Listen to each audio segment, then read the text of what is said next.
What's going on, everybody? Welcome to another episode here on the eAssist Dental.MBA podcast. I'm your host, John Stamper, and we are spending time with some of the amazing people in our profession. And we're doing things a little bit different. We're going to talk about not only the business side of dentistry, right? The clinical side is so super important, but the business side is as well. And we're so fortunate to have a lot of individuals in our profession that focus on that. They work with clients, they work with dental practices. And so very honored and excited to have today with us Stephanie Smith, who is the founder of Innovative Advisory Services. She's been a coach and a consultant for 6 years, but she's been in dentistry for 20, so understands all elements of it. We're really excited to have her today. How you doing, Stephanie? I'm doing very well. Thanks for having me on. So we're gonna set this off right from the bat. Every once in a while, I have the opportunity to ask the guests where they're from. And I learned that Stephanie was from Michigan. And so for any of you that may know the rivalry between Michigan and Ohio State, I told her I was from Ohio, and instantly I knew she was an awesome sports fan because she's like, seriously? Like Ohio? So this is going to be fun. But more importantly, would love to have you, Stephanie, share with everybody a little bit about yourself, what your journey has been like, and how you got to where you are. Yeah, so I started out in dentistry close to 20 years ago as a clinical assistant. I really quickly realized from my experience with my education in business management, and then even in the Coast Guard as well too, that there was a lot greater need than what it was that I could be providing clinically as well. So I moved over to the administrative aspect of it. I've always had a strong attention to detail in regards to utilizing technology to be more efficient, having things instantaneously at your fingertips. And I realized literally within a couple of weeks that people were terrified of the technology that was in front of them. Part of it I found a little bit comical because the computer's not going to blow up on you.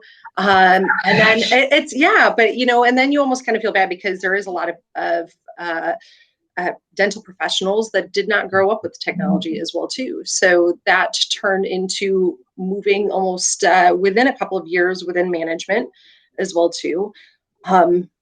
And then more of a keen attention to detail on the insurance aspect and individual leadership as well too, in providing systems within a practice that are easy, obtainable, and they really enhance the individual strengths and weaknesses of our team members.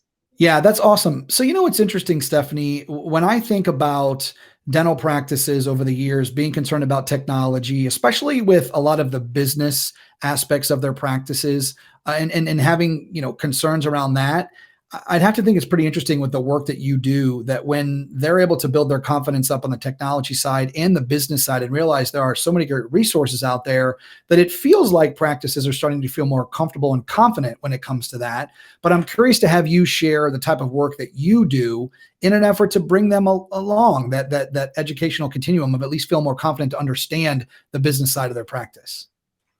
Sure. A lot of it, the fear of change takes into account for everything. And, when we get a lot of this software, we get training when it's first implemented, and nobody ever thinks to go ahead and circle back around and say, let's get a new demo. Let's see what some of these different advancements are. And it sounds really terrible. I hear all the time, like, well, I didn't know that. I didn't know that. And that's okay. And I'm here to make sure that people understand you don't know what you don't know. There's no shame in that. And so sometimes I find a lot of team members and doctors become a little bit shameful that they didn't realize that there was a better way to do something.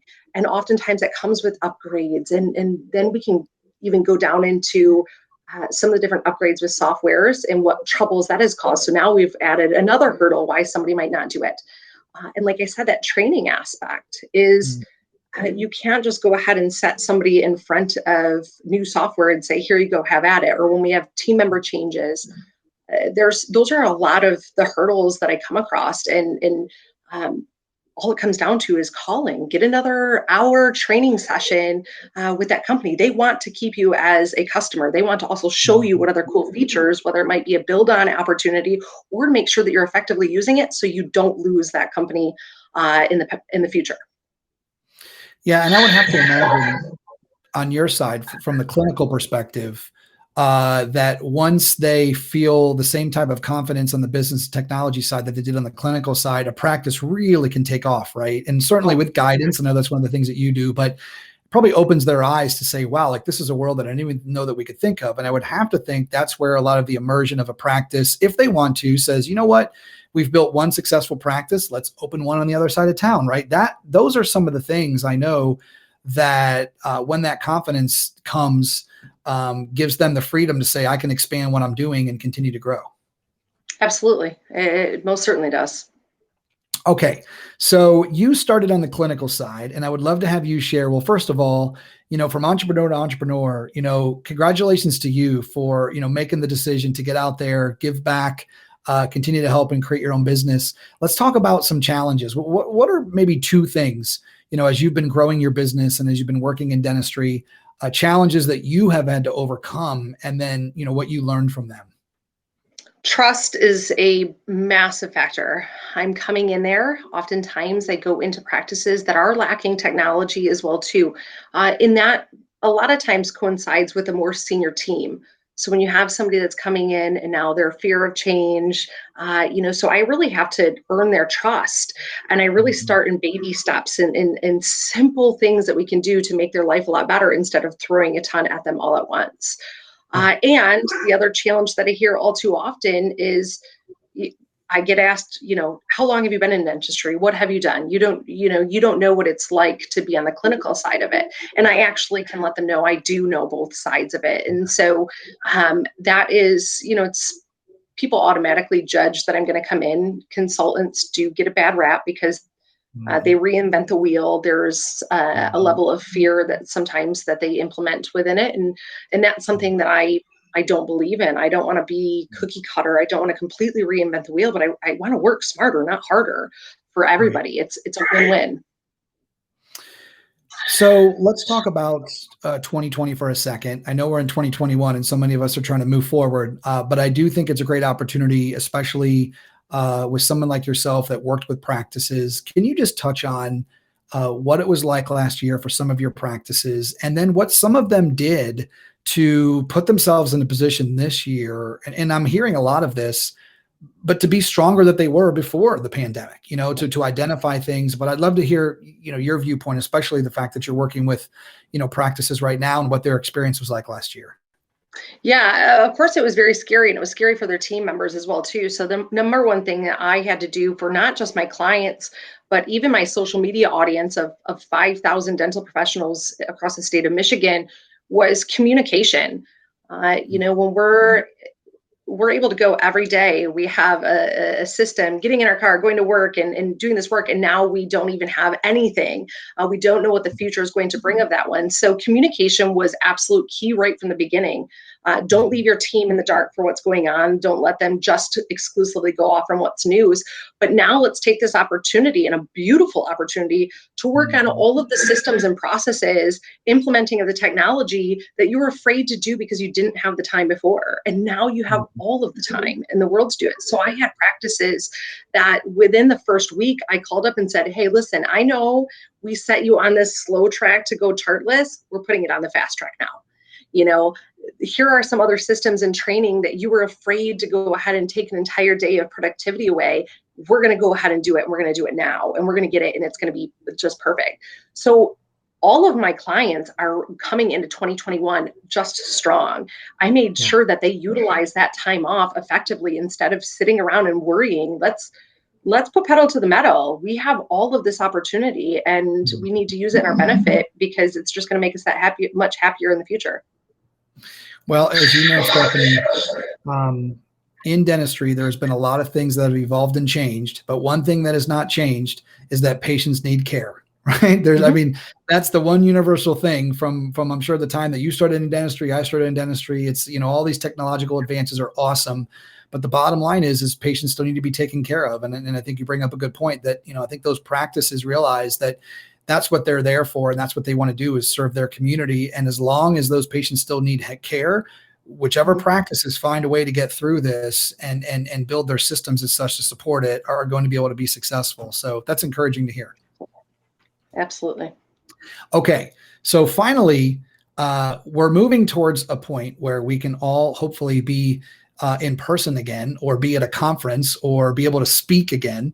So my last question for you is, if given the opportunity to be on stage in front of all of your peers and the opportunity to share one bit of advice from what you've learned in your clinical career, what you've learned now as a coach and consultant, to those that are in attendance, what would you say to them? What would be your message? Yeah, definitely. The importance of communication systems and your technology. I'm going to throw massive kudos out to eAssist, the ability that they provided so we can go ahead and get back to patient care. The doctor can, where they're the happiest. I had a doctor quote me and said, "I'm my happiest when I have a drill in my hand." And so now when we can go ahead and we can utilize proven and effective methods or third parties like eAssist to go ahead and make our team. There's too many nuances with insurance companies and a number of things and lessen reimbursements that they can focus on something like eAssist, or they can go ahead and review just other services, their credit card processing, technology that's going to make their lives a lot easier as well. So that's some of the advice. Don't be afraid to change. Don't be afraid to look outside of it. Get the demos that you possibly can and see what's going to fit most in your practice, so your team can also focus on the patients, and that's why they come in the door. I love that. And I really do believe in the times that we're living in, that somebody like yourself is such a valuable asset, right? Because there's all these new technologies. There's all these new ways to do things. They're hearing about it. You can see it all over the place, whether it be on social media or their colleagues. I mean, communication has just been, this web has been built. And so they're interested, right? They're interested in learning how they can get better, how they can move forward, which is really exciting. So would you please share with everybody where they can learn more about you, your great company, and any of that information? Sure. InnovativeAdvisorySolutions.com is my website that you can visit. If you're in the state of Michigan, I do have, you can only be a Michigander to get in it, but it's called Mitten Dental Connect. And there's 5,000 other dental professionals out there that you can go ahead and ask the questions and get a lot of feedback from other people that are in the same positions as you as well. I love that. And let's hope that this whole thing passes, because Michigan and Ohio State have to play. They didn't get to play this year, which is just unacceptable. That is right. So, that is right. Well, Stephanie, thank you so much. I know the eAssist team really appreciates you. They appreciate you taking the time to come on, talk about the great work you're doing in the profession, share your story. So we'll talk soon. Thanks again. All right. Yes. Take care.